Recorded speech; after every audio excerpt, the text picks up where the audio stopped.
straight dealing with rookies here tonight. Hey guys, welcome back to the Fish Life Podcast, episode number 3, live for the first 15 minutes on the your Lake Fork Guide YouTube channel as always. Got some special guests tonight. Got my boy, Z to the Dub. What's up, baby? Thanks for having me. Mr. Zach Watts in the house tonight. So if you got any questions about wacky worms, now would be the time to enter them. Hey, it's a good time of year for it. We got Mr. Chris on the ones and twos, making the magic happen, keeping the whole operation together for the podcast. Guys, don't forget, call or text in anytime you want. 903-519-1542. Over the next 2 hours, we will be doing this podcast from 7:30 to 9:30 p.m. 903-519-1542. If you guys want to get involved in the show, you have questions, comments, concerns, because he's crazy as hell, just send them on into the show. Give us a call. You can come on here and talk about whatever you want to talk about it. Fishing, non-fishing, really what it is. Look, we got some women over there in the back room hanging out, being loud. We got some kids. Binge watching the show for the 4th time. Just being women, basically. We got some kids over there playing video games. I got two of my very best friends in the entire world hanging out with me, drinking a cold beer, talking about that fish life, if you know what I'm saying. I mean, this is just an old East Texas Saturday night. We're all here just to hang out, have a good time, relax a little bit. And if you want to join us, call in and talk to us anytime you want to. We would love to hear from you. Love to hear what topics you guys want to hear about out there. So let us know. That being said, Fish Life is kind of always brought to you by the Fish Life app. That's right. That's what we do. That's what we're most proud of. That's like our bread and butter, our baby, our breadwinner, all that good stuff. Want to make sure that you guys are aware. We have a fishing app called Fish Life, spelled with a Y, L-Y-F-E. Why do we spell it with a Y? Because it's the best damn fishing app there's ever been. Ain't that right, Z? That's right. Billy, tell them why it's the best fishing app. I'm going to tell you why it's the best fishing app, because it has more detailed, more current information from full-time fishing professionals such as myself that spend 250, 300 plus days a year on the water. And we're constantly updating this. In fact, we talked about updates earlier tonight that we're going to add to the Lake Fork package tomorrow from some information I've been looking at this week. So Zach actually helps me with the Fish Life app. If you follow the Fish Life Instagram page, which we would really appreciate if you don't, do go follow the Fish Life Instagram page.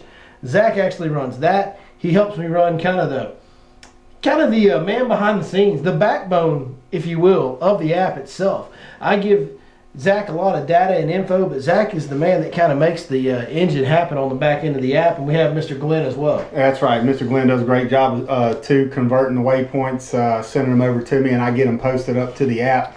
Now, I do apologize, those app updates that Billy was referring to, they won't be live until tomorrow night, because ZW is going slinging in the morning. Because you about that fish life.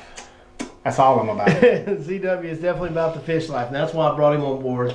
So, the app is just the most detailed, up-to-date current information you could possibly buy.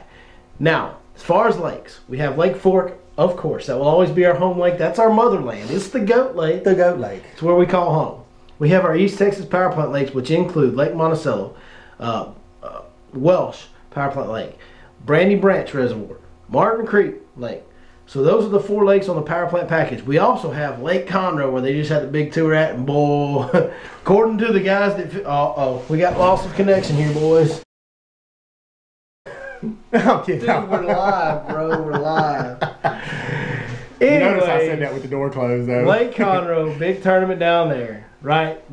Huge literally half of the top finishers were fishing on spots that we have marked on the app. Yes, now, right. I'm not saying they use our app to find a spot. No, I'm sure they did. But coincidentally, they were fishing some of the same spots that we have marked on the app. Right. And that just points more to the validity of the app. Of the app. You know what I'm saying? I mean, just the level of detail, the amount of work, and not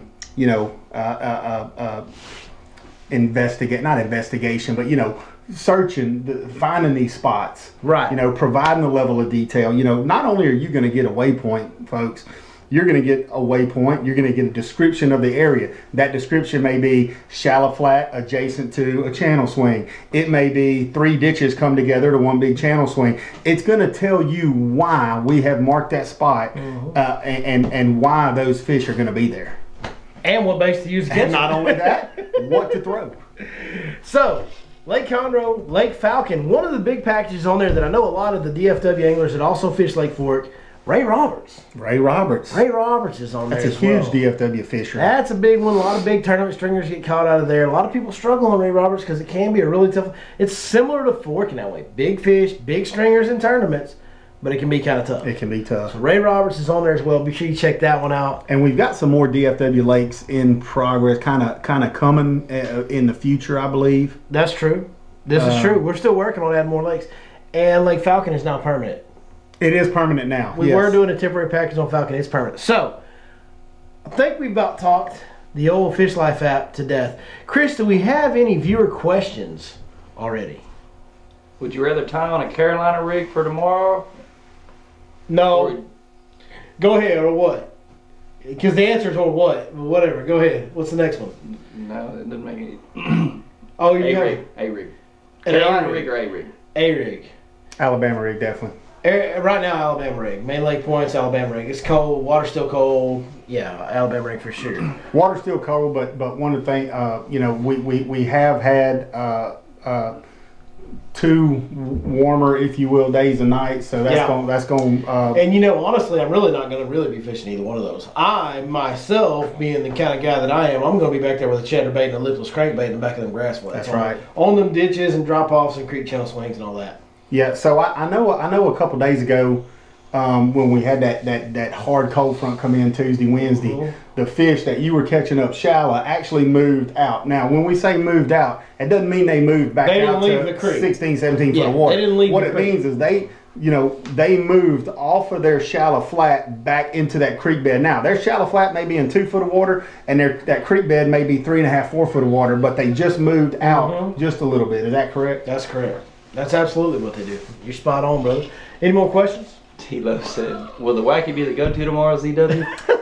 The wacky's always the go-to with this guy. You know what? I when I get back to the camp tonight, I'm gonna look at my setups, and if I don't have one tied on, I might just go ahead and tie on a whack. Yeah, because T-Lo, we will be in the grass tomorrow, baby. So, any more questions, everybody? Keaton said, what's up? Keaton said, what's up? What's up, Neff? Keaton, there's some things that I would say to you, but it's really not appropriate for a live stream, but I'm sure you can imagine what they are. But it's good to hear from you, buddy. Any reports on Palestine? Any reports on Palestine? Yeah, it's muddy. It's muddy. Like bad. Like, the water went past chocolate milk and into orange juice territory in Palestine is what I've heard. Yeah, I haven't heard I would much think on because of the extreme amount of rainfall and the way that Palestine flows so hard and it gets real muddy, like if you're going to fish Palestine, you need to go to the south end and you probably need to fish like a jerk bait, maybe a drop shot, maybe a finesse jig on docks at the mouths of spawning creeks. That's where my day would start on Palestine if I was going there tomorrow. Main Lake Points play a role too on that south end. So basically just trying to find a little bit cleaner water, Yes. Down south. What's up? Anything else? Somebody says thanks for the 10% discount he got today on 6centsfishing.com. 6 cents. What's that promo code? Well, 6 Cents has the best hard baits in the game. They've got the best apparel in the game. I love their rods. I fish their rods and I depend on them every single day of my life to make my living. And when you go to 6centsfishing.com, you can punch in this code on the checkout screen in the promo box. Z, what's the code? I believe it's Your Lake Fork Guide. Your Lake Fork Guide, all one word, all lowercase, 10% discount. Just our way of saying thank you for you guys watching the channel, watching the podcast, listening along, whatever you're doing. We really appreciate it. Chris is laughing. Chris, what we got? Talk to me, Goose. What do you dip? Everybody's always, I've been asked this a million times. There it is, boys. Well, that makes me laugh. ZW's broke. So ZW is rolling that long horn, baby. There you go. Look at that price right there. Hold on. 209 a can, baby. That's just as good as anything else. Don't let them lie to you. Hashtag ball out till you fall out. Hashtag living that real life. Hashtag keeping it real. Hashtag we bout that life. About that life. Warm, cold, wet, cold, warmer, rain, cold front, warm again, no consistency in southeast Texas. What do I tie on? Welcome to Texas. I mean, first, just welcome to Texas. Welcome to Texas, where you can wake up with a jacket and go to and cut grass and Southeast Texas? In the afternoon. Yeah, Southeast Texas. I'm gonna go chatterbait, swim jig, lipless crankbait, Probably a weightless Texas rig Cinco down there in that dirty water, a black and blue Cinco, and some type of jig, a finesse jig, a half-house jig, some type of jig depending on the lake I'm on. But those are 5 baits that I would just start with and just go to work right there. Yeah, absolutely. And I also wouldn't discount. I know Billy said he would throw on that lipless crankbait, but if you're fishing a sparse grass, if you're fishing a sparse grass area and there's a lot of wood, man, what is that? Movement 80X. Movement 80X. Square bill from 6 cents, son. I mean, it can't be beat. It can't. It's nothing. It's not. Yeah. It's a great bait. Absolutely. Chris, any more? Tilo called you out on the Lone Star, or the lack of. Lone Star beer. We were supposed to be drinking Lone Star beer this week. Man, was I supposed to pick that up? No, that's this guy. That guy back that way. The one in the beer business. The one that you can't see that's in the beer business that sells Lone Star for a living did not bring Lone Star tonight. So everybody comment and tell Chris Blackman what a failure he is for not bringing Lone Star. We do have Crown though. They can see in this crowd. So it has gone off the rails early tonight, folks. I'm going to tell you, we usually get off the rails in these podcasts, and it just kind of turns into a mess of 3 dudes drinking a little too much and talking way too much and no organization. But this might be an all-time record, and I wouldn't expect anything less for the night that ZW's here for how early we are absolutely going off the rails. It went quick. How far into this fiasco are we right now, Chris? Give me a time check, will you? Doesn't give me a time. Okay, doesn't give you a time. So how about this, folks? Hey, we really, really want you guys to get involved with the show, okay? We want y'all to call in, talk to us, text us, questions, comments, concerns. If you've got a crazy fishing story you want to share, please send it. Call us, 903-519-1542 every Saturday night. This week it's between 7:30 and 9:30. Usually it's between 7 and 9 p.m. One more time on the phone number, call in 903-519-1542. Chris, do we have some? It looks like we're getting a lot of questions. What's going on, bud? Talk to me. All right, we've got. You need to donate your hoodie to Marcus Fowler, is what he said. I need to donate my what? Your hoodie. To Marcus Fowler? Yeah. We got a hoodie. Pull me one over there on the left side, Chris. Pull me one over there on the left side behind that little cabinet right there. Pull me one of them out right there. I believe that's going to be a large, maybe an XL. There you go. There's an XL. Your Lake Fork Guy hoodie. Mark, you know where I'm at, bud. Text me. Come pick it up whenever you're ready. Anybody know how Whitney's doing? Lake Whitney? Mm-hmm. There's a high school tournament coming up. That's why we're getting asked about that. No. Nobody knows. I don't know anything about Lake Whitney, honestly. I have no clue. I know it's got like deep bluff falls and it's on the Brazos River and it's like real pretty. I don't know anything. Clearwater Lake. I don't know nothing about that kind of fishing. Make long cast, throw your jerk bait. Yeah, throw a jerk bait. Alabama rig. Alabama rig. That might be the deal there. Did you see the 8-pounder Edwin Evers caught on the drop shot at Lake Conroe? Put the nail in the coffin. That was to win the tournament. You know what? We need to talk to Nate because I didn't. We rely on our guy down there. Honestly, guys, I work so much. Like this is my free time every week. These 2 hours that I come on here and drink beer with my buddies and talk about fishing, like this is my relaxation for the week. I actually work so much, I don't get to watch any of it on TV. I see highlights. I hear things from other people. They tell me what's going on. I know a lot of people kind of behind the scenes in the industry, so I get told about that. Go ahead and turn that sound off on that for me, Chris. So we've got a live call. We're going to get them to hold. But anyway, so no, I did not see the catch of the 8-pounder on Conroe, but I heard about it. I know about it. I need to talk to Nate and find out whether or not that was on one of the Fish Life spots, because that would be important to know. Absolutely. So I got a question. If anybody saw Montgomery, We'll be right with you. the last second, the buzzer beater. The countdown catch from Andy Montgomery was that absolutely, like, literally on top of one of our Fish Life Sitting right on replays. top of it. That's right. That was awesome. That was really awesome. What was that? Was that a 9.6? 9 something. We got a call over there, Chris. We're live. Hey, brother, you're live with Fish Life. What's your name? This is Brian, Billy. How you doing? Who is this? Brian? Brian. What's going on, brother? How are you doing tonight? Doing well, man. Hey, man. What you got? So, I was watching your seminar the other day, and Mike was going on about shell beds, gave some great information, listened to all that, and I was getting in touch with him. We bounced it back and forth a little bit, but my question is, so we're talking about the shell bed bites and the swim baits, and I'm wanting to replicate that up on Table Rock. Okay. Got any thoughts? Got any thoughts on that? Well, His everything. response was, Yeah. So here's my thoughts. What's actually ironic is there's a guy named Billy Lawson that lives up there on Table Rock. He's my dad. that's right. Yeah. He's my dad. So, anyways, on Table Rock, the deal is everything like the depths that we're talking about. Like out here, we're talking about really shallow depth sometimes compared to what you're going to be dealing with on Table Rock. So the relative depth is just going to be multiplied. I don't know. That's something you're going to have to kind of feel and figure out. But the deal is, you can still find those type of areas. Now, those shell beds are going to tend to be located on the areas where the current funnels. So that's going to be on, up there, it's a big river impoundment. So as that river current flows around the bend or something, wherever a point sticks out and current funnels over that, that's where those type of shell beds are going to tend to stack out. If you have shallow points that run out into the main channel and that current kind of funnels over the top of it, those are going to be your high percentage areas to look for the same things that we look for on Fork. It functions the same way. We just don't have river current. We have wind-driven current. Does that make sense? Right. It does. So my question is, all that up there is going to be, it's rock driven. What are you going to look for on your sonar echo? How are you going to identify that head? I don't know. Because I'm a sonar idiot.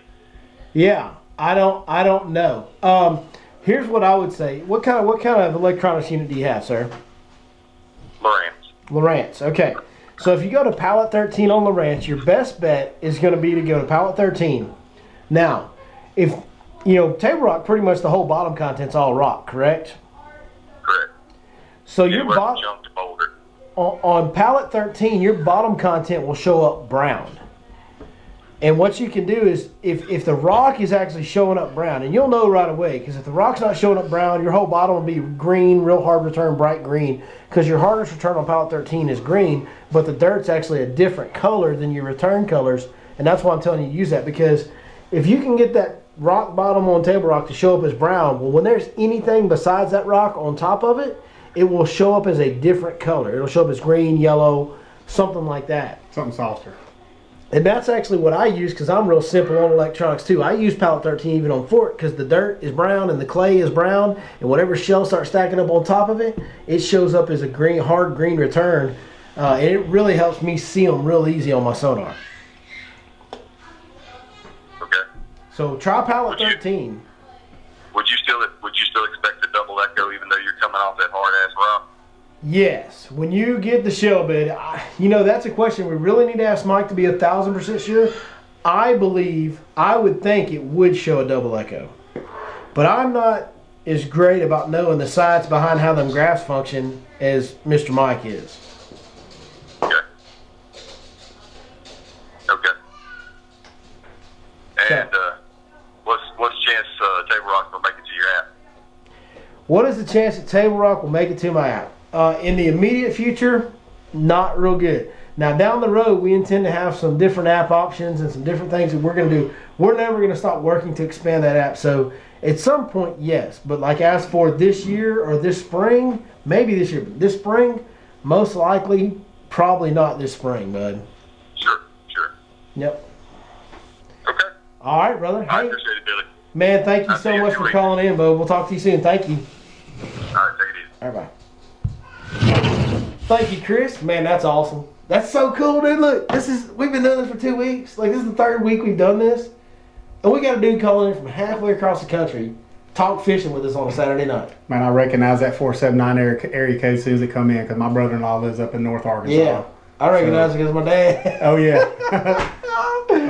Man, that is just, to me, that's so amazing. And you know what? Social media has its pitfalls and its downfalls and its negatives. But the coolest part is that right there. The reach. Like, it the can reach connect people. You That's know right. what I mean? I was talking to one of my best friends from high school the other day, Z. And this cat got married to a girl that we all went to high school with. He ended up getting married, and I talked to him. I was like, dude, I ain't talked to him since we were in high school, basically. I ain't talked to him in a long time. And I was like, dude, how did y'all end up together? And he's like, Facebook. You know what I mean? So, like they disconnected for years. You go to high school people, and you grow apart, and you go to college, and you move on. That's well, right. like years later, here they come and they find each other on Facebook. Hey, how you doing? They happen to be in the same area. They go have a dinner together. A couple years later, they're married. They got kids, and the world's a better place because you got a happily married couple with a great family and good people. I mean, social media has its downfalls, but in my opinion, social media is the greatest thing that's ever happened to human evolution. Anybody can do any job they want if they're good enough because they get free exposure. Anybody can find and reconnect with people all across. I mean, it's just amazing. It's amazing. It is nice. It's bringing people together. It can. If it's used correctly, it's amazing. So, Chris, we got any more questions on the live stream? We need to get the live part kind of wrapped up here. We're going to wrap that up soon. What we got on questions, bud? What kind of bird are you calling a loon? Are you talking about a cormorant? No, I'm not talking about a cormorant. A loon is a completely different bird. He has a bright white throat and chest. He's a bigger bird. I would just encourage you, honestly, to Google loon. It's a whole different species of bird. They're migratory. They're not here throughout the year. But Google loon, look up images of loon, and when you see one, you'll know it because it's a completely different bird. Well, it's not to be confused with the for you duck hunters out there, the bluebill or the blackjack. They have the two white spots going down their wings right here. Yeah, loon is way bigger than any duck. Loon is a lot bigger. It almost looks like a goose on the water, and it does have super bright white. I mean, it's almost like a bufflehead. Neon white. You can't miss it. Yeah, it's super bright white, coming right up to under the neck right here, and they will dive and come back up and dive and come back up and real long pointy. Resident. That's right, long pointy beak. We got our resident South Louisiana duck hunting expert in the house tonight. So if you do have any duck hunting questions, please fire those or call in about duck hunting. In fact, you know what? We may have to add a topic to the list tonight and go into duck hunting a little bit. How about that? You down for that? I'm down for that. I know you're down for that with that South Louisiana. KV, what's KVD got to say there, Chris? I see he's chiming in. KVD here. What's going on, boys? Today was a windy son of a gun. Give some of these sticks some pointers on maneuvering those big rollers. Got some guys out there spearing waves. Okay, hey, my first tip for maneuvering through big waves on windy days. That's question of the night. KVD, man, text us your address. That's the question of the night. We want to send you some Fish Life decals, Fish Life goodies. We're going to send some Fish Life goodies, basically. Yeah. You'll handle that for us. Little care package. So KVD, text into that phone number, 903-519-1542, and we will send you a care package. Please text that in. It's also the phone number that's on my website. You can find it there if you didn't hear that in time. But navigating rollers. Number one tip to navigating rollers is buy a skeeter. That's right. Buy a skeeter boat. I have stuck. It took literally. We had one pop-up storm. The only time I've ever stuck a wave in a skeeter ever.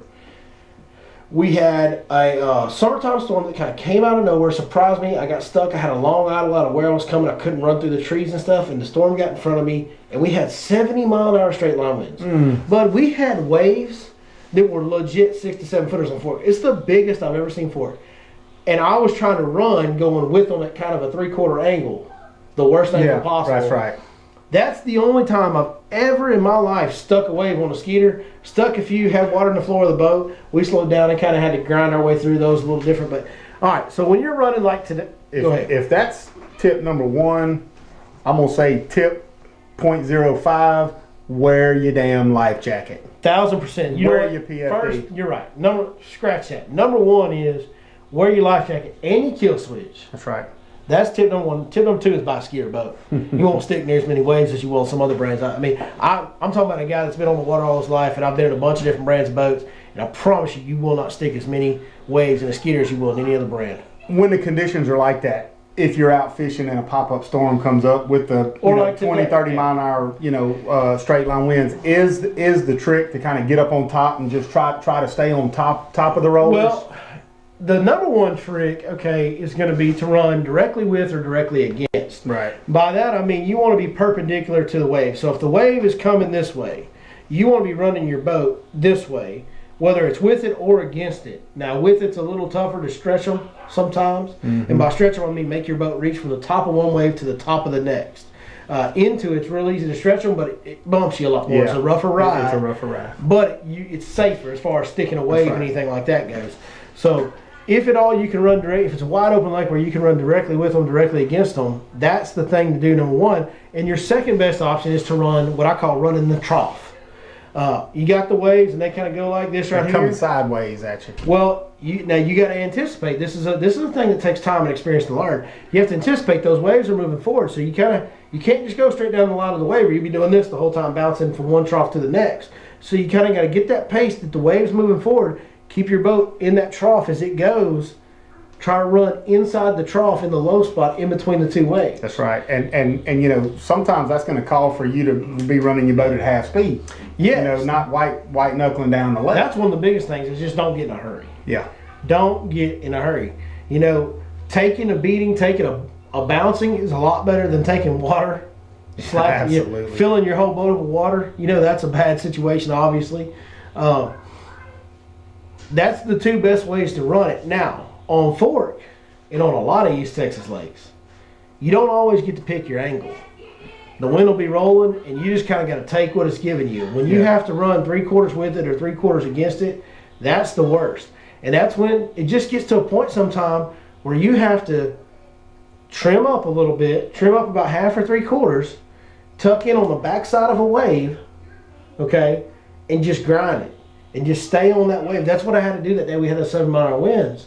Once it got so big down in the middle of the main lake, I had to just grind those waves. By that I mean I'm trying to stay on the backside of that wave. I don't want to go over it and crest. I don't want to drop back and let the one behind me get me. I'm just trying to stay the same speed. And that's tough on your engine. It's not bad. But when you get in a really dangerous situation, Right. And you hit the nail on the head, man. East Texas lakes, boat lanes are like this, you know. Yeah, and so there's angles you got to take. Fork does have some.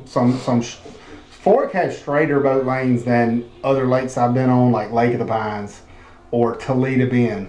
I mean, Toledo Bend is literally just nothing but a whole S curves from Logansport all the way down to damn near Lake Charles. Well, it follows the main boat lane, follows the river channel. That's right. That's right. So, you know, the only tip that I would give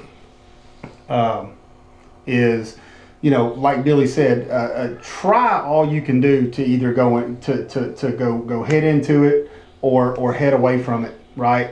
But in these East Texas boat lanes, you're going to have to make some turns, and you may be, you know, side straddling them waves a little bit as they're coming to you. Them, you know, 2.5, 3, 4 foot rollers. Sometime you always want to keep your eyes in front of you, but you always want to check whichever direction the waves are coming from, so you can prepare. You might, I mean, you know, as you see a big one coming, you might have to cut your wheel a little bit and almost kind of tail whip up the side of that wave, cut back, and you'll come down soft on the other side. Then you can stay in your trough, you know.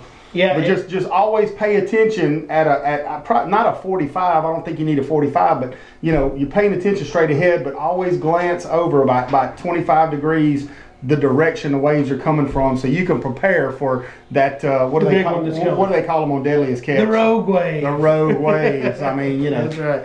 And another thing too is every single boat model, every model of boat likes to be trimmed a little bit differently for the best ride in rough water. That's right. Know your boat. A Skeeter FX actually likes to be trimmed down. It likes to dig the waves and cut the waves a little bit. A Skeeter ZX kind of likes to ride on the top of them a little bit more. That's right. You know, my ZX that I had before this one, I had to kind of skip across the top of them a little bit. This FX, it actually likes to be trimmed down. It likes to cut them and dig them, and it'll ride smoother that way. So there's no really way for me to tell you other than time on the water when that situation happens. If the ride's real rough, keep moving that trim up and down till you find what works best for your boat. Well, and you don't have to be in that situation to know what your boat's going to do. I mean, if you're out fishing and there's a 15-mile-an-hour wind and there's, you know, can learn then. Footers rolling at you, you can learn how your boat's going to react when the waves are bigger. Now, Billy was talking about the Skeeter FX versus the ZX. Mm-hmm. Well, you said the ZX likes to get on top and kind of go from top to top. Well, for all you Triton owners out there, Triton's the same way. Triton, it kind of flattens out in the front a little bit. So if you try to dig that wave, man, it's gonna jar your backbone pretty good. Try what you can do to stay on the top if you can. Play with your trim, get used to your boat, get to know your boat on the 15-mile-an-hour days. That way, when the situation gets real hairy, you're better prepared. That's right. That's it. That's a hell of a question right there. That's a great question. Hey, I'll tell you what, guys, we're going to go ahead and we will wrap up the live portion. Now, all these questions that have been asked, we're going to answer as many of those as we can throughout the podcast. So Tuesday, be ready for the podcast to be released audio form on podbean.com. There's a Podbean app you can download. Go ahead and follow the Fish Life podcast on podbean.com. You'll never miss any of the action. You'll never miss all this nonsense that's about to go on for the next 2 hours. Because there will be some shenanigans that happen, I guarantee you, especially with this guy here. Well, it does get a little bit crazier when the camera goes off, doesn't it? When we off live, we cut loose a little more. We turn loose a little bit more when it's off live. So We try to be professional for you live viewers. yeah, we don't know. Might have kids. I'm just saying. Anyways, so that's that. Be sure you check that out. Those come out on Tuesday evenings. Also, the video of this will be on YouTube on Tuesday evening as well. So follow along there. Sure appreciate all our live viewers tonight. Thanks for some great questions. Call in, guys. 903-519-1542. Go download the Fish Life app, because when fishing is life, Fish Life is the app for you. It is the real deal. It's the podcast for you. Soon to be the apparel for you. We appreciate you, and we'll see you next time. On with the rest of the podcast. ZW. Z! We got some interesting topics that we've got planned out for tonight. And, you know, we talk about a lot of fishing stuff here. We pretty much focus on fishing. I love talking fishing. I love talking fishing. But for those that don't know, Mr. Zach Watts actually played professional Here we go. baseball once upon a time. Once upon a time, a while back. Now, just to clarify, I never made it to the majors. I wasn't on TV. I wasn't one of those, kind of guys. But I did play some professional baseball. If you've seen the movie Bull Durham, There you go, right there. how many years did you play minor league ball? Talk to us now. How many years? That was so long ago. Couple of years. 2 or 3 seasons you played. Yeah. So basically, he was like a 2 or 3 year version of Crash Davis. Absolutely. Right? Absolutely. Except I didn't strike out as much as Crash. Oh! I have seen some stats that may be to the contrary. Oh, of this. man. That was a tough first half of the year right there. Them stats you got that you pulled out at the fantasy part. So me and Zach and Chris, for that matter, old Chris over here, we're all in the same fantasy football league. And Zach last year won the fantasy football league. Not this past year, but the year before. I think I came in last this year. Shit. Won the fantasy football league. And when I presented him the trophy, I pulled up the most embarrassing stats that I could find for him, which were from one half of a season. And I think he batted like 191 or Yeah, it was like right around 200, bunch of damn strikeouts, man. I just couldn't see the baseball. You see how he says 200, folks? It was 191. It was not 200. Hey, baseball players, talk to me out here. We round up, right? We round up. Unless you're hitting 457, then you're hitting 457. But yeah, that's right. for the pitchers who are watching, y'all round down. But us hitters, we always round up. So baseball will always kind of be our secondary topic. So we got minor league baseball. We got fielder, player. What do you kind of catcher and outfielder, right? Yeah, I played catcher, outfielder, third base. So hitter, basically hitter. And then we got a college pitcher over here off the camera in the corner. So, yeah. Anyways, what I want to know, because I've heard some of these stories whenever that crowd and that cold beer gets to flowing around the fishing camp, I've heard a couple tales. The stories are true. I'm going to go ahead and tell you now. Some of them we can't go on this podcast with. I understand why. But do you have any that you can share? Tales from minor league, professional baseball. We're actually scratch that. Rename. Tales from Bull Durham. Tales from Bull Durham. Do you have any you can share? Yeah, I just basically tell my story. I mean, out of college, I got signed to a team in Spartanburg, South Carolina. I was there for a half a year.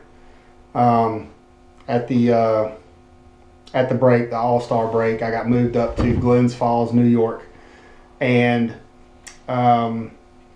it's a young man's life. Let me tell you that. You get up in the morning, you go to the gym, you get some lunch, you go to the yard or the park, you go to the ballpark, you get your rub down, you go out and take BP, you come back in the clubhouse, you play some spades for about an hour, then you go out and play a ball game.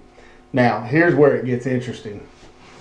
After the ball game, look. I was just like every other kid out there. When I went to a college game or any kind of pro game or anything like that, I wanted autographs. I wanted to meet the players. I wanted to shake their hands, whatever.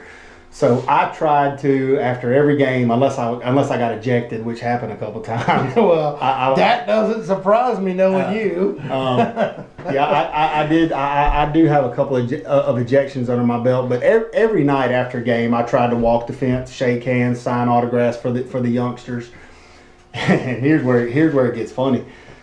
You don't really realize it while it's happening, but you get back to the clubhouse.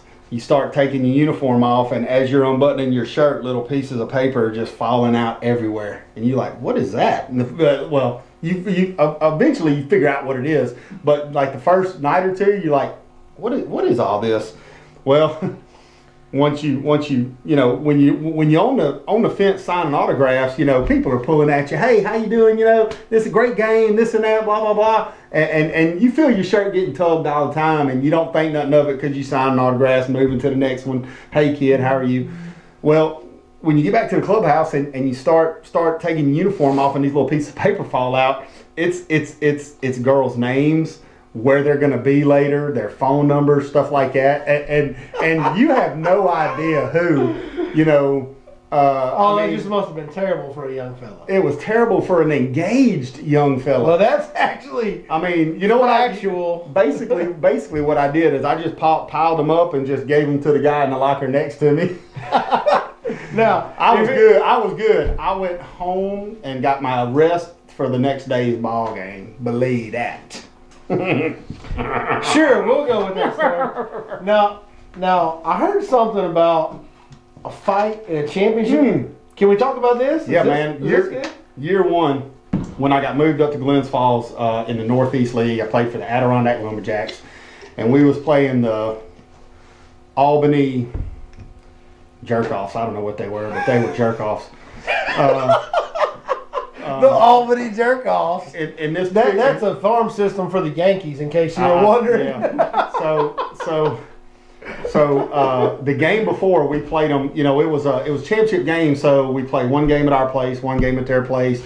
It's not like MLB where you play 2 here, 3 here, and 2 there. It's a 3-game set for the championship. We played 1, and whoever was the higher seed, if there was a game 3, played at their park where we were the higher seed. So we had game 1 and game 3 at our place if needed. Well, we had beat the brakes off of them in game 1. We beat them. And now beating the brakes off of people in baseball is like 8-0. We beat them pretty good. We did anything we wanted to do. So in game 2, hold on, time out on the baseball story, Z. Here we go. We got to do the traditional. We have several of those throughout this show. Okay, game 2. Game 2. Okay, so we had beat the brakes off of them in game 1. So game 2, they figured they would set the tone and try to control the night.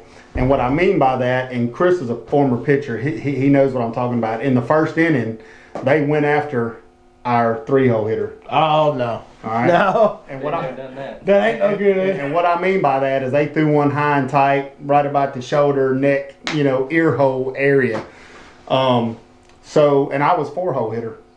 So they hit him. It actually backfired on them because they hit him. I came up and I hit one in the gap and we scored 2 runs. And so we got a 2-0 lead. So it's kind of an unwritten code in baseball that when somebody goes after your guy, your pitcher goes after their guy. Yeah. Well, our pitcher went after their guy and he charged the mound. Before I could blink my eye 2 times, he was already on the mound and there was a brawl. Dugouts were clearing. Well, usually in a baseball fight, okay, when somebody charges a mound, by the time us outfielders get there, it's everybody standing around trying to break things up, and you stand around, puff your chest out like, don't make a move, I'm gonna get you. You know what I'm saying? But when I was actually crossing the infield dirt, that was way before turf fields, by the way. Yeah. When I was crossing the infield dirt, I just seen just people throwing hands everywhere. It was just Here's a good one. Let's just fight. Here's a good one. The advantage you have as an outfielder is you get a run to start. And an outfielder / former linebacker, okay? Right. You get to blindside the hell out of somebody. Man, I never threw a punch in a fight and knocked the dude out. I hit this dude so hard. I just tackled him. I pretty much speared him. Just decleated him. And he cut 2 flips, and I stood over him like, oh shit, what did I do? This dude might be dead. and then all of a sudden, boom! I catch one. I catch one. God darn it! So I'm sitting here feeling bad about this How guy. hard you hit the guy, and you get clocked. And I get freaking clocked. Right, I mean, luckily he didn't catch me here, else I wouldn't have been able to see the rest of the game. He happened to catch me like right behind the ear in this area right in here. I went down almost kind of like a cartwheel on your elbows like this, and you do a flip. And I got up and looked, and as I was getting up with that, you know, that fire in your eye, and as I was getting up, boom, he gets freaking clocked. It was just, man, it was chaos. It was going everywhere, but finally they got it separated, and man, I think each team barely had enough players to continue the game and have like 2 extra pitchers. Yeah, that's it. You know, that was a tough one. We ended up winning, so it all turned out. Did y'all fly or did y'all take buses? Oh, shit, man, we took buses. Yeah. Oh, bus leagues. It's Bull Durham, baby. Dude, I'm telling you, because when I was in the TCL, we used to take buses from like Alexandria. I played college baseball too. From Alexandria to Victoria. Yeah. That's awful. Well, I'm gonna go ahead and tell you. Back in the day, and of course, I'm a little bit older than old Chris here. Back in the day, we looked forward to the bus rides because every other aisle would have 2 guys sitting like this with an ice chest right behind, right here in front of them, and 2 guys sitting in front of them turned around like this, playing that Boo-Ray, baby, for 4 to 6 hours straight. I mean, I can't tell you how many times. Hey, OZ was a lot thinner in college because he lost his damn meal money playing Boo-Ray, and I couldn't eat. But yeah, man, I mean, you'd get that meal money and you'd play that Boo-Ray. I mean, it was just. Oh yeah. Of course, you always try to pair up. You figure out who's going to slide you some cards behind your back. So my buddy, who was also a catcher, I'd do this, and he'd see that I was light suited on the trump card, and he was all-time shuffler. That's the key. Sit next to the all-time shuffler. That's the deal. Yeah. So top secret guide tip right there. So he would. I'd feel something right around in here, and it was like a couple of face cards of the trump suit. So I'd just like this and pull them in. Whew, son. Of course, he did get half of my cut, but he deserved it. He was working hard for his money. That man was working hard for his money. Not all heroes wear capes. That's Chris's favorite. But I didn't really have any goofballs like Nuke LaLoosh. Most of the guys I played with were like the first baseman, Eddie Guerrero or Guerrero, the one whose girlfriend was going. Yeah, curse on his glove. Put a curse on his glove. He had to. Kill a live chicken, stuff like that. But hey, what's going on, guys? Well, he's trying to figure out what to buy them for the wedding. Millie for the wedding gift. But Guerrero's got a curse on his glove. We need a bucket of chicken. It was a great experience. My coach was actually, or our GM, and actually the manager of our team was also the GM. It was Dave LaPointe. He was the Game 6 winner in the 1982 World Series for the Cardinals. Very cool. And his best friend was another coach in the league. I don't know if you guys remember, old third baseman from the Atlanta Braves. Hell, I don't even remember his name now. It wasn't Bob Horner. It was the guy that came in after Bob Horner, like Ken Oberkfell, maybe. I think it was Ken Oberkfell was his name, but. Yeah, it was a good experience, but the stories you hear, they're all true.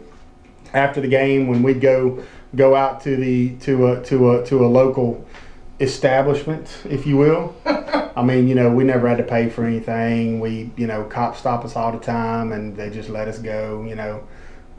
Maybe you'd call that baseball privilege Back then.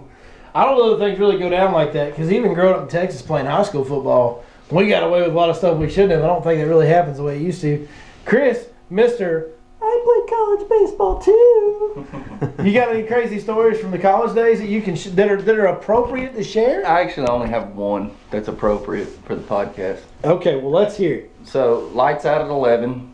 Our coach would go through and he'd put a strip of tape on the top corner of our doors. So I'll tell you how we got around that. What we did before lights out was we got a bunch of comforters. And those hotel comforters are real thick. And you can't rip them suckers for nothing. No, you could pull a truck out of the mud with them. Dude, we were on the second floor, and the group that I had in my room, we were the bunch that liked to get wild. And we weren't too far from a bar. You and Carol? Group of pitchers. No, this was in Alexandria. We were actually in Brazos Valley playing the Bombers, and that's in Bryan, Texas. Y'all know the motherland. The motherland. Where your boy was born. Thanks and gig 'em. But anyways, we'd got like 7 comforters, and then the existing 2 in our room, and tied them together. And our third baseman climbed out the window and came around and untaped our door, and we went to the bar. Sneak. Underhanded. What? Wonder why that coach was so paranoid about his players getting out and putting Yeah, tape I over still them. can't figure that out to this day. But I don't know why he's we thinking got that. caught and we didn't play for the next 2 games. I was supposed to start the next day. Got caught and didn't play for 2 games. How about that?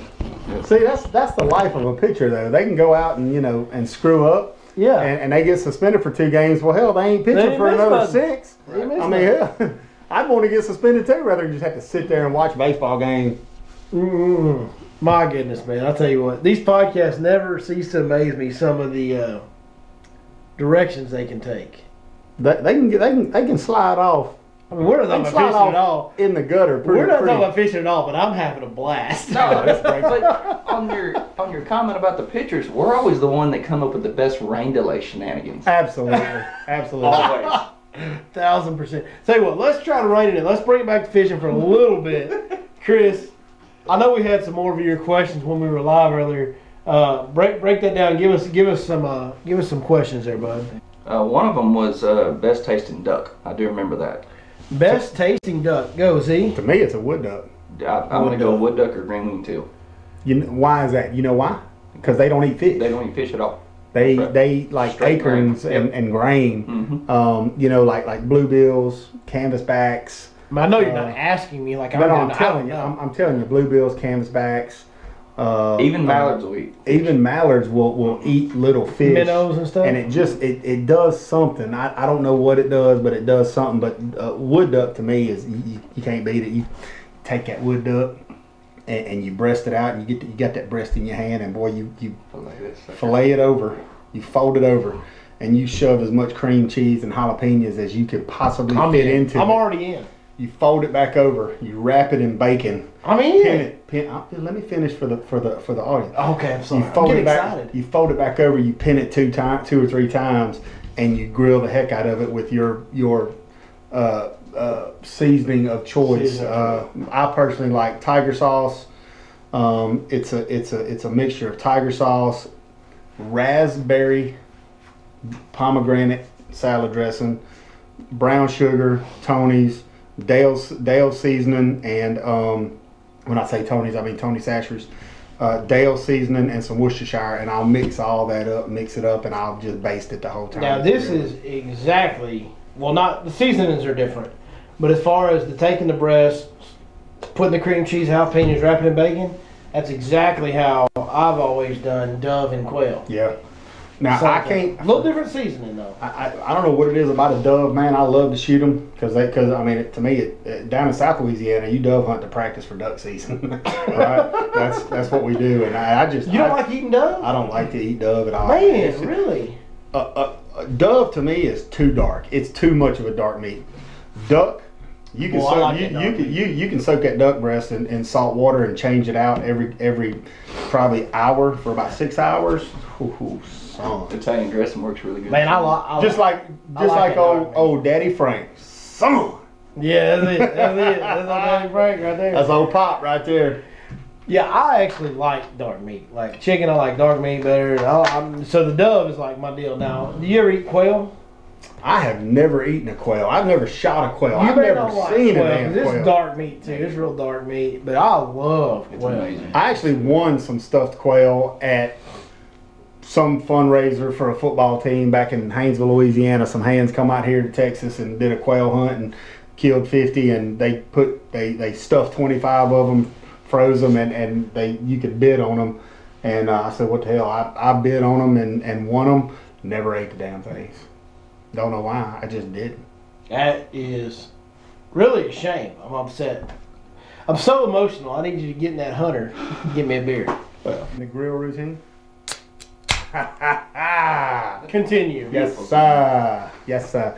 Well, Chris, going on inside that decrepit, disgusting, filthy temple of an excuse for a body that you have over there. Huh? Yeah, I do. What's going on, Chris? Talk to us. Trying to pass a kidney stone. It's the first one this year. Trying to pass a kidney stone. And you're how old? 29. 29. So passing a kidney when you stone. said first one this year, kind of Have going, you- yeah, I didn't even catch that. Go into a little bit more detail there. What exactly does that mean? How many of these have you had? More than I can count. The last one that I had was about the half a size of your average size peppercorn. Man, I just seen you squirt pepper spray up my wiener hole. God Almighty. Have you had one? Yeah, They're you know, as luck would have it, as luck for tonight's podcast, I'm done drinking beer. I'm done. I actually passed. I don't know if that's what caused it, but I know you drink a lot of beer. I'm out. You know what's So- funny? I'm about to tell you, he was telling me earlier when you was in there, I think beating your kids with a leather strap for running their iPads while we trying to do a live stream. But he was telling me, he goes, Zach, you know what's crazy? I don't beat my kids, folks. It was a joke. It was a This joke. was a joke. I do not beat my kids. Nobody call CBS. He said, Zach, you know what's crazy? When I drink less beer, I get more kidney stone. Oh, hell, hold on. Yeah, no, but Cheers. No, you was asking me if I ever had one. I actually passed a kidney stone about 2 months ago. Now you've met my wife, and you know she don't put up with no bull crap. No, she's pretty rough. She called me up one morning or Well, something. she's just hardened from living with a dude like you. Yeah. Yeah, that's what it is. She's not rough. She just, She called me one morning. Or no, she texted me. She said, "What are you doing?" I said, "I'm laying in the bed, doubled over. Oh, I remember the worst this. pain I've ever experienced in my life." She goes, "LOL." That was her response. So I saw the LOL. Oh, Terry, and man. listen, at that point, you don't give two craps about anything. I saw that and I just. Sorry. Easy on the mic there, see? I threw that phone down and I laid there and I hurt like nobody's business. Well, 5 minutes later she thought about it and she goes, "Are you serious?" And I took a picture of me like this. And so, man, Do that one more time for the folks over there. but let me tell you something, son. I got a good woman because she stopped what she was doing at work. She's a special ed teacher, by the way, and you gotta love it to do it. I can tell you that. My wife is the same. Yeah. Absolutely. So she stopped what she was doing, came home, somehow got me in the vehicle and drove me down to the urgent care, and they gave me an MRI and all that, and I actually had 3 that I was passing. And I'm out, bro. Just go on and kill me. Man, Just go on and kill me. they hooked me up to an IV and gave me some stuff that helped soften it or dissolve it a little bit. And a couple of hours, I'm not like Chris. Hell, a couple of hours that it was out and I was good to go. I was ready to go fishing. Yeah, they're bad. I get 2 or 3 a year. They gonna take me out. That happens to me. I'm out, dude. I don't want nothing to do with it. 2 or 3 a year. I don't know. You get 2 or 3 a year. It's a pain you can't describe. Yeah, you can't. You hurt here, and when somebody asks you where does it hurt, you can say here. Wait, no, it's hurting here. No, wait a minute, it's hurting. Yeah. Now it's hurt. It's a non-stop pain. They say, of course I'm not a woman. I've never experienced childbirth. They say it's the closest a man comes to experiencing labor pains. Yeah. I believe it. I don't believe it. I don't think Ladies- there's anything that comes close to Ladies, childbirth. my hat's off to you, because if it's worse than what I went through, which I'm sure it is, let me preface it, I'm sure it is, my hat's off to you. That's why women have children and not men, right? Because we couldn't do. Hey, we're all big babies. Come on. I mean, if what's normal temperature? 98.6, 6.1. I'm on the couch with a blanket like this, and I'm calling Tara, bring me some Gatorade or something. I'm dying. I'm dying. Women, Tara's sick half the time, and you never know it. Yeah. Women are just tougher They than tough. guys. I'm just telling you. They are tough.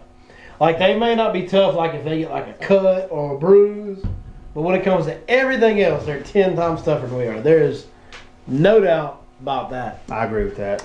I had some. Oh, I know. I'm gonna bring you way back. Here we go.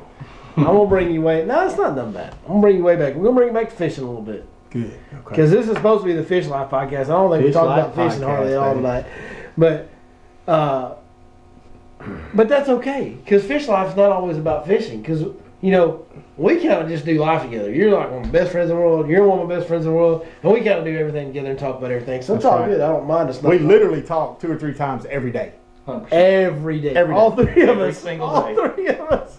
I mean, sometimes I see Billy calling in, and I'm like, swipe to the left, tie it up. Hey, and then I immediately text him on a meeting, call you back. So I unpause my DVR.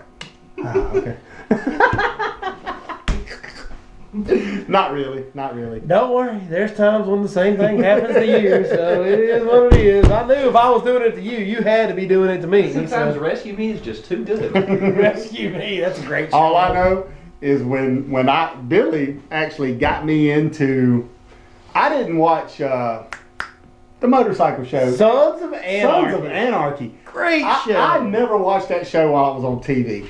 Billy started, he was in my ear about it all the time. You got to watch this. You got to watch this. You got to watch this.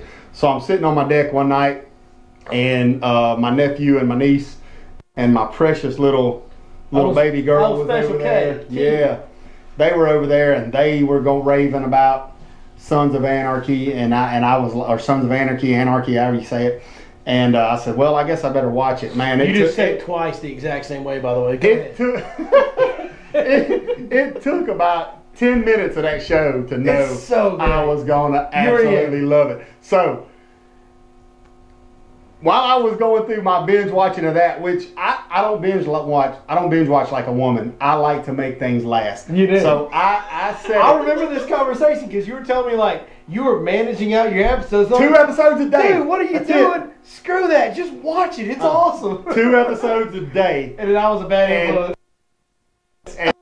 Now, when I was watching Sons of Anarchy, when that phone rang and it said Billy, I would immediately answer it. Dude, you wouldn't believe what they just did. And he's like, man, I done seen it 3 times. I know what they just did. Man, that was awesome. Yeah, you would tell me you were somewhere, but you were really way ahead of that. And I'd call you to talk about what happened, and you already knew. I was so mad at you. Anyways, so do you remember the day we met? Yes, I do. The day we met. The day we met was at just a little open jackpot tournament, Holbrook. and you caught one of the biggest dang catfish I've ever seen. You showed me the video of it after that. I remember On that. a watermelon red brush hog in a brush pile of 15 foot of water. Start from the beginning. Tell us the story about and how big. Just give us all the details on the story. Because last week we had a guy ask, "What's the biggest catfish you've caught while bass fishing?" So Okay. I know this is your biggest. So Absolutely. fill us in. Tell us soup to nuts. Let's go. So Billy's running a little jackpot tournament on Holbrook. There's probably 15 boats in it. It's Something not like that. Yeah, Nothing big. Just good little turnout for Holbrook. It was honestly. like $40 or $50. You come there like I brought beer for everybody That's after right. the tournament. Like it was just real relaxed, fun. Yeah. A lot of fun. So my son was 12 years old. He had never fished a tournament before. Fished since he was 6. He loves it. He's ate up with outdoors like I am. So I said, Dylan, do you want to fish a tournament? I know a guy that's running it. I said I knew you just to sound cool.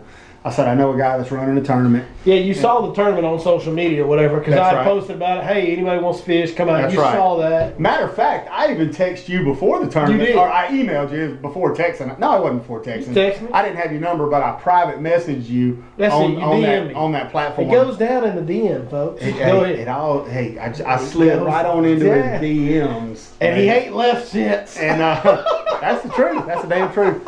So I hit him up before the tournament and said, listen, I'm bringing my 12-year-old out there, his first tournament.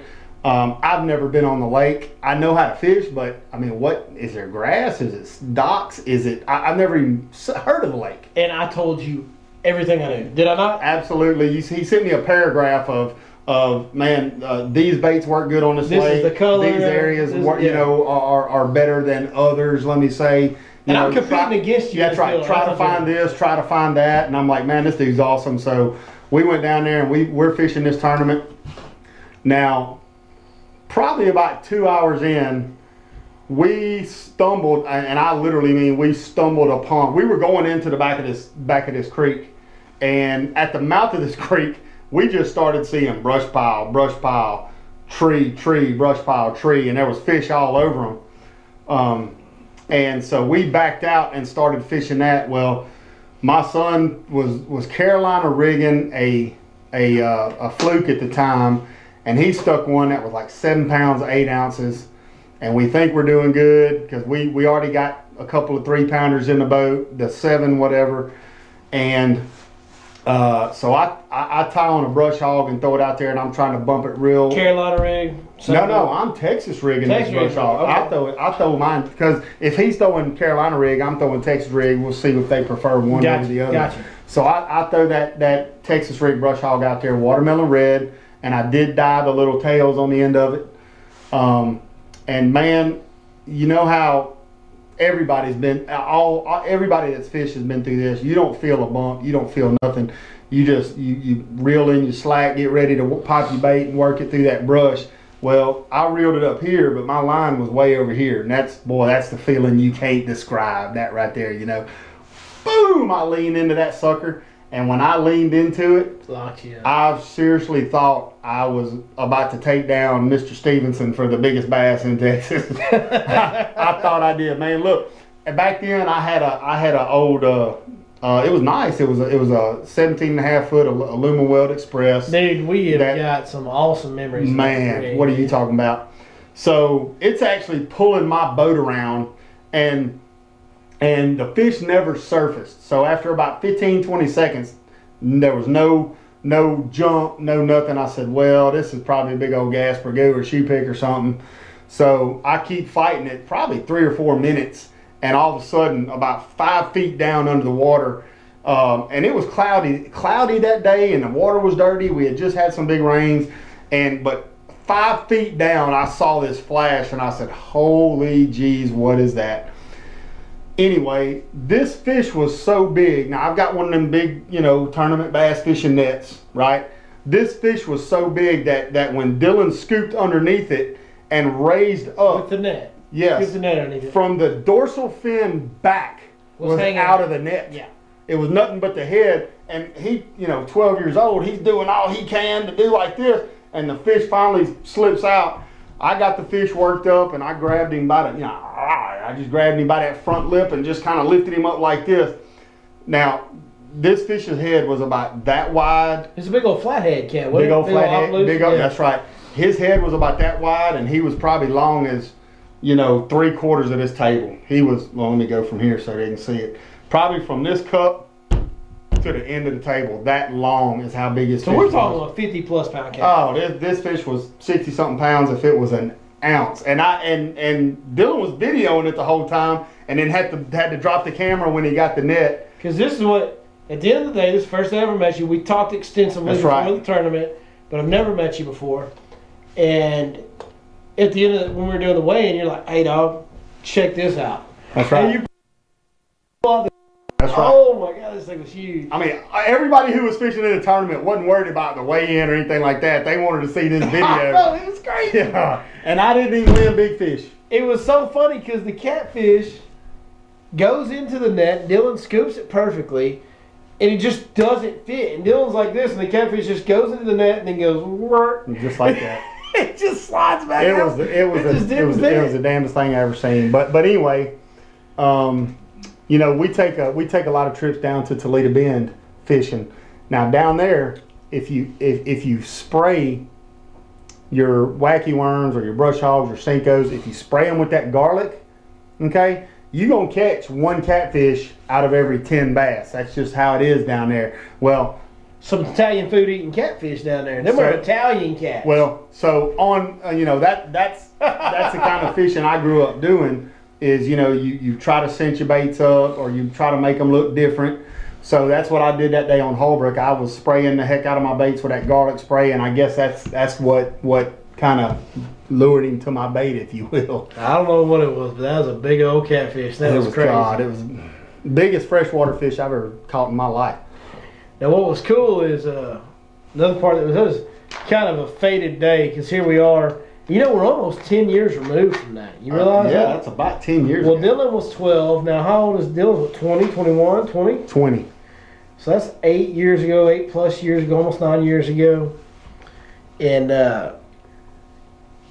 Dylan did catch a big fish that day. Like, And he- 7 pounds of 8 ounces. He or something missed like winning big fish by 1 ounce. that. 1 ounce. I remember this. And this was the first tournament Dylan had ever fished. And I had put this tournament on. I'd kind of organized Right. it, made the post, whatever. And it was just a little rinky-dink, hit and giggle, you know, jackpot deal. Nothing. Guys with nothing to do on Sunday, let's go fish a tournament. That's it. Drink some beer afterwards, hang out, talk, whatever. Kind of like we do now still to this day. You just sit That's here right. and talk, drink beer about fishing, you know. Same deal, just some fishing involved. Anyways, Dylan, here he is, 12-year-old kid. Dylan shows up, catches a big old fish, has big fish for 90% of the way in. And then when the last team that weighs in 1 ounce bigger. 1 ounce bigger. And this Boy, dude, you ain't never seen some disappointment on a kid's face like Dylan, that, son. yes. And so, do you remember what I did? Yeah, I remember exactly what you did. So, once it was determined that Dylan lost big bass by 1 Because ounce, we were only paying out one big bass check. and then first and second And we place. had like first and second or third, something like that. something like that. So Dylan's sucking hind tit over here. He's all swole up, his lips out. Because y'all you know. y'all barely missed the stringer check, and then That's he missed the big fish check by 1 ounce. That's right. So Billy goes, immediately sees the look on Dylan's face when that other fish was weighed in. Billy goes and digs like 4 or 5 packs of worms out of his boat and then makes a consolation or second place big fish. And boy, Dylan just thought that was the greatest thing in the world, that he won a couple packs of worms. I went and dug in my boat and found some brand new packs of baits and got out and kind of went, hey guys, you know, we had a young man fishing his first tournament ever, That's right. blah, blah, like made a big deal out of it for Dylan, man. I'll never forget that because he was sure enough sad, and that sure enough made him happy. And, Yeah, man, he enjoyed the ride home. you know, after that. looking back on it, you're a piece of shit. But I couldn't be happier that I did that because Dylan is arguably, I don't know how in the hell Dylan is your kid, because he is one of the finest young men, most respectful, hardworking, honest, best kids I've ever known in my life. And that counts everybody I was in the Marine Corps with. He's just an amazing young person. Thank you. Don't know how that comes from you, because you're sorry. But I was, you know, looking back on it, it was kind of a fated deal, because I was really glad that I did that day for Dylan. And now, almost 10 years later, I'm really, really glad I did that for Dylan, because of just who he is and what kind of kid he is. It's just all for the show, D. Don't get a big head on us. Keep working hard. Keep hitting them baseballs, because Dylan's playing some college baseball right now. Is he at Cisco right now? Yeah. Yeah. So, Dylan, keep grinding. One shot, buddy. Get after them. Hit all the baseballs you can right now, bud. It won't last forever. Everybody. Billy Bean, the movie. What's the movie, Billy Bean movie? What's the Billy Bean movie? Moneyball. Moneyball. Great movie. One of the best lines. Everybody, and we've all three been there. I was a college athlete. I played college football and baseball. You played professional minor league baseball. You played college baseball. Fortunately, we were all fortunate enough to get to play after high school, and that's awesome. Not everybody gets to do that. But every swing that plays baseball gets told at some point, They can't play. you cannot play the child's game anymore. That's right. Right now, Dylan's still playing it. Everybody's going to get told you can't play the child's game anymore. You know So who while told me- you can play it, you better play it as hard as you can play it, buddy. You know who told me that? Probably that team you hit 191 for, but That was No. solid.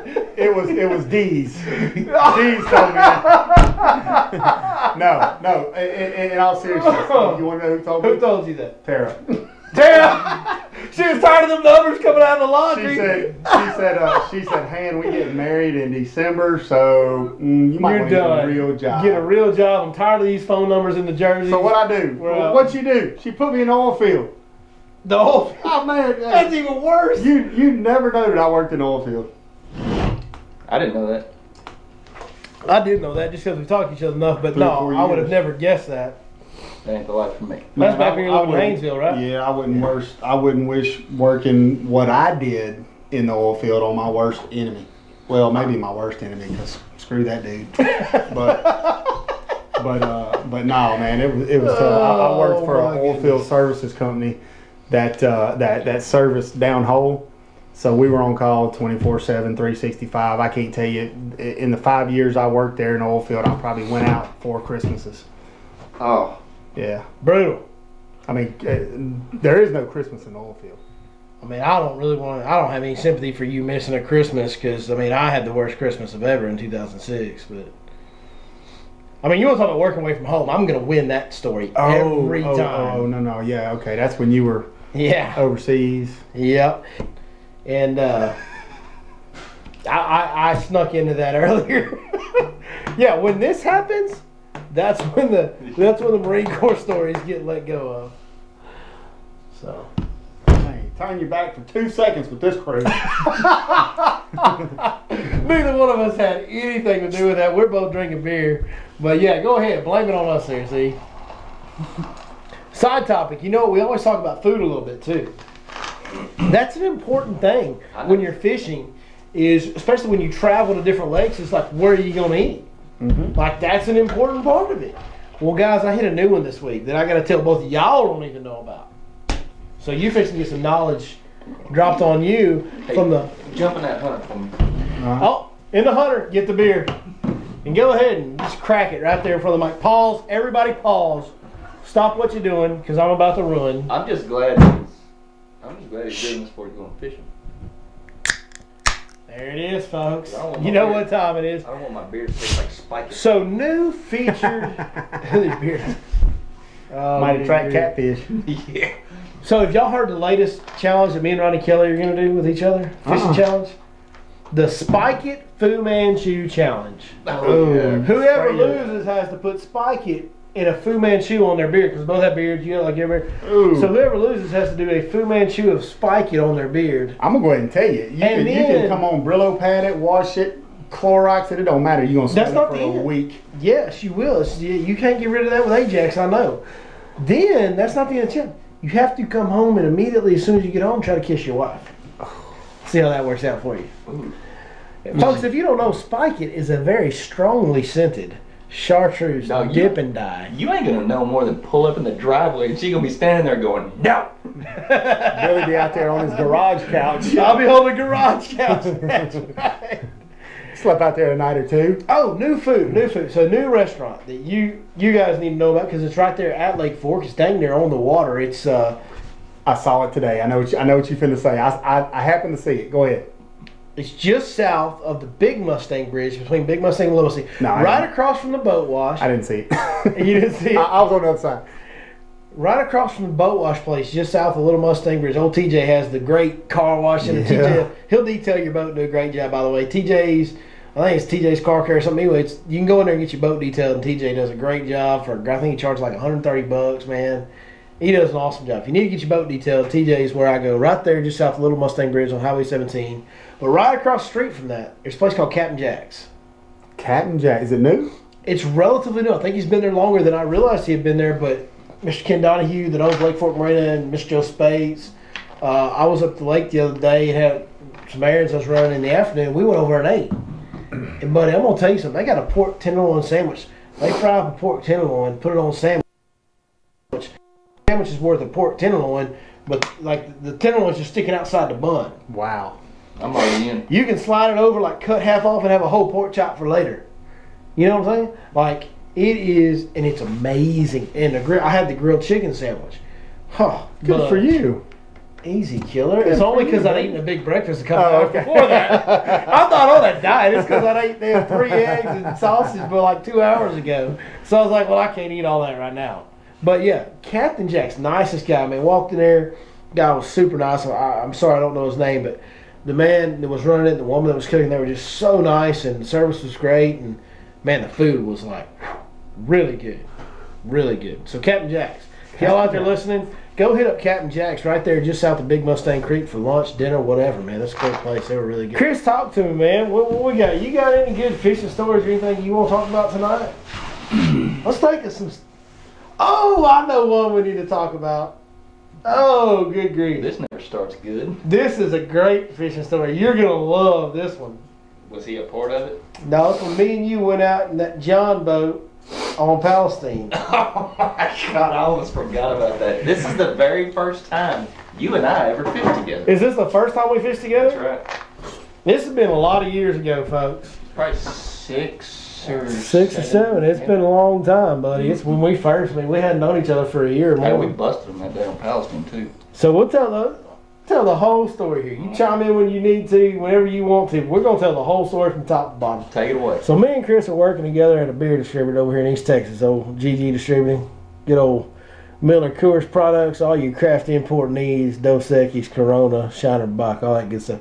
Anyway, not too much of a beer plug, but those people did pay the bills and feed my family for a lot of years, so I really appreciate them for that. We're working together at this beer distributorship, and we're both avid. I mean, we're hashtag about that life, baby. That's right. We live in the fish life. Because we selling beer, but we thinking about fishing the whole time we doing it, talking about fishing. Because, Chris, You trained me. I brought you, I mean, I didn't bring you into the beer business, but Right. once you got there soon, from day one, I was the guy that kind of showed you the ropes. That's right. And we kind of did everything together at work and got put Chris under my wing and showed him how I did everything and all that. And so we spent a lot of time together at work talking about fishing and all that. So hey man, we need to go fishing, whatever. And Chris like, man, I got a boat we can use over there on Palestine. I'm like, well, I ain't taking my bass boat on Palestine. Because I love to fish the north end of Palestine. But every time in fact, I took your boat up there. You remember this? So did. Knocked the damn transducer off. Time out. We'll tell that story You're later. going to break something. We got to finish one story before we tell the other one. That's another good story to get into right there. Yeah, I got. But if you take a big old bass boat, like especially a glass boat up there, you're going to tear something up on the north end if you're not just extremely familiar, which I know some good holes up there. I know some good areas to catch fish, but I'm not a Lake Palestine hand. But it's getting to and from those spots is where you're going to tear it up. And if you don't know, if you're not like the expert guy that knows, you can tear your stuff up real bad because the thickness of the timber and it's just brutal getting in and out of those areas up there. So I told Chris, I'm like, I ain't taking my boat up there. He's like, well, hey man, I got a boat, John boat, aluminum boat. I said, I'm in, let's go. And it's hot. I think it's August. Yeah, August or July. Yeah, it's hot. We go up there though. We get out there that morning. We get in that John boat, and what we've got, folks, we have no outboard motor, no outboard, none, zero. Just trolling motor. We're talking about, it had an outboard on it, but it didn't work. Is that right, or did it not even have one? No, it did. It was there was something going on. It didn't work. So it had an outboard on it. Outboard's not functional. So we're dealing with trolling motor only. We launched at the Kickapoo ramp, trolled down the road bed, went under the bridge, no big deal. We're gonna fish Kickapoo anyway. Yeah. And we went in there and we went to dumping the clutch on them. Man, we started out early. We was catching them on a frog. Then we found us a little where the wind was funneling down some current, and we got to throw a little swim bait in there. And buddy, I mean, it was every cast for like a big portion of the day. Like we were whacking them. I mean, whacking them. Sounds like my tomorrow. This joker, we're fishing a little creek swing where it funnels down, the wind blowing bait up in there. He's throwing a swim bait in there, catching them. I taught him a little finesse jig. And he looks at me and goes, you ain't gonna catch nothing. Why are you gonna throw that slow moving finesse jig? They bite in this swim bait. 4-pounder. He throws that jig in there, he goes whacking them too. I mean, we had so many fish in this little, what it was, the current was just funneling down real tight. And so it was funneling the bait down where the bait on was both moving. sides. Man, it was just beautiful. And it just didn't matter what you threw it. Like, You don't get those days often. No. dude, we were smoking them. Yeah, we And we're fighting grass and wind the whole time because a lot of grass up there in August and summer and a lot of wind on that day. And we're on trolling motor only. And we've done trolling motor probably 1.5 miles to get to this hole. Yep. At least, maybe 2 miles. Or about your battery running out and trying to get back. So now we're fighting the wind and the grass. Well, now you're starting to see where this story is going, see? So Chris is like, dude, this trolling motor, man, these batteries are done. We got like 3 batteries, and we done gone through one, done gone through another one. We're on the last one. He's like, dude, this battery's going down on me. And I can't believe how fast these batteries going down. I charged them all last night. And when it was, that third battery just was kind of at the end of its life cycle where it just didn't hold charge very good. Right. So as soon as we put the third battery on, it was already going, slowing down on us. Well, we're like fighting it because nobody wants to leave. I mean, we're just catching their butts. So we ended up just letting the wind blow us in the grass, catch as many as we could there. And I'm like, dude, we got to get back. I'm like, we cannot make it 2 miles through this swamp that is Kickapoo Creek back to your truck. Like, we gotta go back. We have to. So we start heading back, and we're just barely crawling and creeping. And that's constant run on the trolling motor. That ain't start, stop, start, stop. Oh, constant. It's just it's running down that much faster. So by the time we get to, if you know Kickapoo Creek, by the time we get to the bridge closest to the ramp, we go under that. This boat is like not moving. Like, I'm talking about, it's slow, like it's just not moving. And we're over the creek channel. It's like, I don't know, what is it, 8 or 10 foot deep right there? Deep. It's deeper than you can reach. Like, you can't reach. And I'm like, well, then I don't know what to tell you. We're going to have to get over that roadbed or something because we ain't going to make it. What does Chris do? So we get to the roadbed and it literally takes us like 15 minutes to get from the bridge to the roadbed. And this is a roadbed that runs parallel to the bridge. Oh, wow. It's real close. Y'all didn't have a paddle in the boat? No, we didn't have a paddle in the boat. So Chris has got a rope in there, right? So Chris, we get over that roadbed and I'm like, bud, you just gonna get out and pull us in, you know? And so Chris jumps in the water and grabs this rope that's tied to the nose. Trying to swim and pull the boat at the same time? No, he's on the rope. I can walk He's the on the rope Oh, now, okay. so he's got water about up to mid-torso, about halfway between the nipples and the waist. Okay, that's where the water level's at, and he's got my big old 275-pound behind in the back end of the boat. And of course, you know what I did, because he's not moving real quick. You fishing? So he's got this rope over his shoulder, and poor Chris is up there like a slave, just drudging through water chest high, you know, dragging this 12 or 14 foot John boat with a big old fat boy in the back of it and all these batteries and fishing gear, you know, and he's not moving very quick at all. He's not moving much faster than the trolling motor was. The entire time he's dragging us back to the ramp, dude, I'm flipping and I'm catching them. Straight catching. All right, got over, bro. Hold on, don't move. Stop. I'm calling him names that we can't repeat. That's right. You went from Minn Kota to Minn Blackman. Dude, is that not true? 100%. That's 100% fact-based story right there. Oh man, so let's talk about the time that Z. Now, Z, you live over in DFW, Yep. but you East side. and your pops, East side. old Mr. Watts, your dad, Mr. Richard, great man, one of my favorite men on earth. Look up to him like a dad of my own, man. Love that guy. Y'all got a fishing camp that y'all kind of share out there at Lake Fork. Y'all got a trailer out there. It's his camp, Yeah, but we all kind of use it. We share it. It's his camp, but it's mine. You're right. Well, no, let's be real now. It's really not yours. It's Dylan's. Yeah, that's exactly It's your right. son's. It's Dylan's camp that I am keeping up for him till you know, he wants to use it. That's it. So anyway, that's where you keep your boats. Yep. And there was a little period of time where I was without a boat, and old Z being my best friend. Yeah, my boy. because you were running another tournament on Martin Creek Martin Lake that me and Dylan came down there and fished, Yep. and we coming up the way in and we're fishing and Billy's trolling from the other side of the lake. I'm like, what is that guy doing? Oh, that's Billy. Your motor went out. I blew my lower unit out of my motor that day. I did. So anyway, I was without a boat for a while. And old Z, being the best friend that he is, being a good guy, fish when he was in DFW. Anytime he wanted. So I was wanting to fish. To clarify, I've never gotten to take the Skeeter out, but he'd take my boat anytime he wants. So anyway, I take it to Lake Palestine. I had a tournament coming up out there. I was going to fish a tournament out of ZW's boat. And I go out to practice, and he's got, you can't shoot through the hole on those aluminum boats with your transducers. That's right. And So I had just got that new down imaging.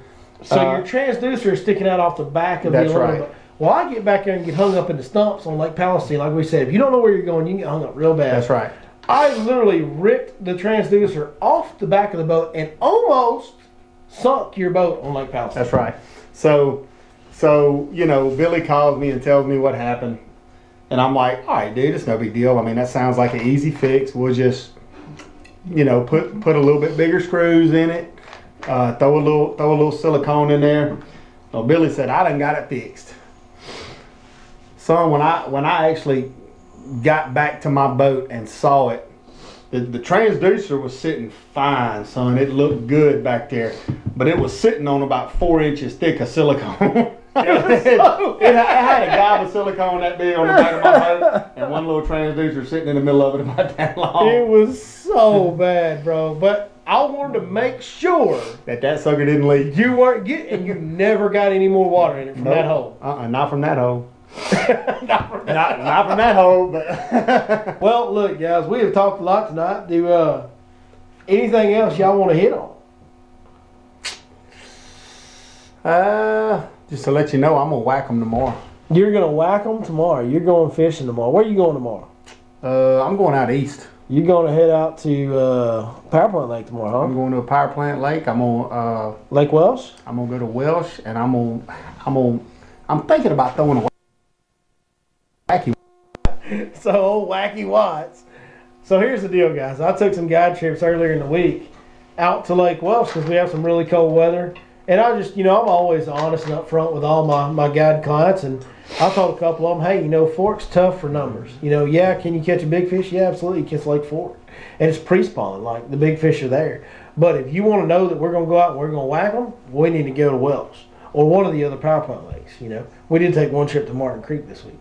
But I also communicated with Wacky Watts here that when we went to Welsh, there was a bit of a wacky worm bite. And all of a sudden, he made up his mind real quick where he was going. Yeah, When I told him they were biting that wacky worm, he was all over it. He knew right where he was. I might call in sick Monday. I know you might. And This ain't gonna be posted to Tuesday, right? So if my boss is listening, yeah, yeah. I really am not feeling very well. So yeah, just in case, just in case. Oh my goodness! Yes, this will not get posted till Tuesday, but yeah. So Lake Welsh, you're gonna wacky worm them. Chris, you baseballing? What are you doing? You're not doing anything tomorrow, are you? I'm working more. You're working a regular job tomorrow. Yep. What would Jerry Seinfeld say at a moment like this? Go ahead. I know you got it. Load it up. That's a shame. That's a shame. ZW is also, besides being a wacky worm aficionado, he is the world's #1 Seinfeld fan. I love it. You do. You're always quite. And I'm like, this is like the thing that we miss each other the most on, because we're like life partners or whatever you want to call it, right? What the hell? Well, this took a left turn. Yeah, we are going off in a different direction here. But we kind of do life together. We do everything together a little bit. Wait a minute. Is that somebody at the door? You gotta go. I think I got to go. So, you know what I mean. Mm-hmm. You know what I mean. Anyways, we're pretty much eye to eye on every topic except for one. You're a huge Seinfeld fan. I was never into Seinfeld. Like, it was never my deal. I never really watched the show. I've seen a couple episodes here and there. I certainly don't remember anything from any of those episodes. I can't quote Seinfeld. And you're always throwing Seinfeld quotes out. And I'm like, what on earth is he talking about? Well, all right. Well, then I'll have to transfer to Sanford and Son quotes. You big dummy. You big dummy. Yeah, I know that one. I only know that one because of Grandpa, but I do know that one. You kind of getting old on us, man. Look at all that gray in the front of that beard. Yeah, son. well, I do what I can. You do what you can. The beard looks good, but there is like a bright white. Just right here. Right here. Once you get under here, look, it goes back. It goes back dark. Well, for those that are listening that don't know where here is, it's right in the most prominent front portion of his chin. It is like neon white. The rest of the beard's kind of a salt and pepper mix, some of it darker than others. But that front prominent chin portion is just neon white, buddy. Tara loves it. Tara loves it. Well, if Tara loves it, I guess that's what matters the most. All that matters. Because I'm going to talk trash about the way you look, regardless of how you look for the record. No surprise there. Then we got the king of the trailer park over here. Straight from the bowels of the trailer park. You know, when I was growing up, I used to watch a lot of Mid-South wrestling. Junkyard. Wait a minute, say that one more time. What did you used to watch? Mid-South wrestling. That's spelled with an A, folks. Keep going. That's right, wrestling. Hey, will you grab me a beer? Listen. In the hunter. Get the hunter and get Chris a beer. The Junkyard Dog, Ernie the Big Cat Lad, the Freebirds. Some of you old timers out there listening, you know what I'm talking about. And the best ever is when the good guy, if you will, was fighting the bad guy. The bad guy was always from one or two places. Parts unknown or straight from the bowels of the trailer park. And that's about where old Black resides from, the bowels of the trailer park. Blackman is the heel in the old Mid-South wrestling circuit. Is that what you're trying to tell me? Yes, sir. He's the heel. Have y'all seen the show Trailer Park Boys? Yeah, absolutely. Okay. Oh, who hasn't? I didn't know I starred in that. Folks, if you haven't seen... What'd you say? I didn't know I starred in that. I was like, well, I must have been drunk during that portion of my life. Yeah, they definitely made that about you. There's no doubt. Folks, if you haven't seen, highly recommend Trailer Park Boys on Netflix. If you want to absolutely waste several hours of your life, but laugh while you're doing it, Absolutely. Trailer Park Boys is the show for you. It'll do it. Great. Yeah. I was also on Eastbound and Down. Eastbound. I played college baseball too. On like a rocket. Eastbound and Down is another great one if you want to waste a lot of your life. Very inappropriate, so don't let your kids watch it. Yes. But it is hilarious. Have you seen Eastbound and Down? I know minor league baseball. You've seen Eastbound and Down. I try not to be the best at Eastbound and exercising. Down's in my top 5. Oh, 100%. I play real sports. I try not to be the best at exercising. What was he talking about? I think he was talking about CrossFit or something like that. Oh, the dude was running the triathlon. That's what it was. The dude that was with his ex-old lady was That's running the triathlon. That's right, yeah. And he goes, I play real sports. I try not to be the best at exercising. That's great. He's in rehab because he hurt his nose. That tickles me every time. Man, that is an all-time classical. Eastbound and Down. Kenny freaking Powers. Kenny freaking Powers. Man, it's been too much fun tonight, guys. Z, always have a blast talking to you. This time we just recorded it. You know what I mean? Yeah. Like, this is basically just a normal night on the patio at the camp. That's basically what goes down at Deck des Z. Deck des Z. That boy, he's bringing a little bit of that French from that coon-ass influence over here. That'd be Spanish. You sure it's not called Deck D's? Yes. Deck D's. Oh, as we said last week, folks, I really need to reevaluate my circle of friends. You wouldn't have it any other way, Han.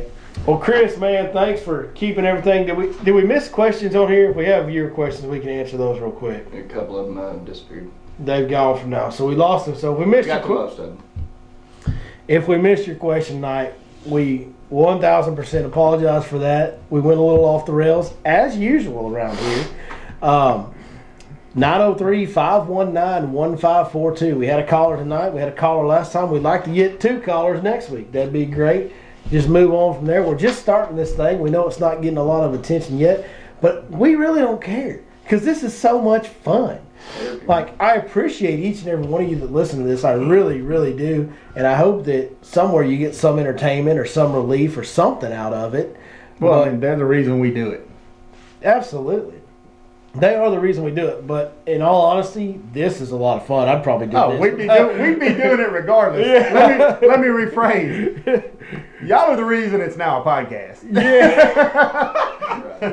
Well stated, Z. Well stated. But thank each and every one of you guys. As always, big shout out, big thank you. 6centfishing.com. If you need any of the best hard baits in the game, the best apparel in the game, great fishing rods, just great. I mean, everything they do is just top notch, top quality. If you need anything from there, when you go to 6centfishing.com, be sure you punch in the code Your Lake Fork Guide, get that 10% discount. That's our way of saying thank you to you guys for following along, and we really appreciate 6 Cents for working with us on that. Also, shout out Smash Tech Custom Baits, SmashTechBaits.com. Some of the best salt plastics, the best swim baits in the world, period, in my opinion. Ain't no doubt. Another great East Texas company, my boy Mark Pack. Legend around Lake Fork. Big Fish Slayer has really invented some great lures over there. My personal favorite, the Impact Shad, impactlures.com. Check them out as well. Appreciate all our sponsors that help make this whole operation that is Your Lake Fork Guide and is Fish Life kind of go week to week, day to day. Couldn't do it without any of them. Certainly couldn't do it without each and every one of you guys. So thank y'all very much. Z, Chris, y'all got anything to close it out with? Anything else? Thanks and giggle. Thanks and giggle, Z. Thanks and go Tigers. Go Tigers. We'll see you guys next time right here on the Fish Life Podcast. Hey, I'm gonna stay until they start to bite. Gonna wait them out if it takes all night. I'm going fishing. Going wishing I might catch something to fry.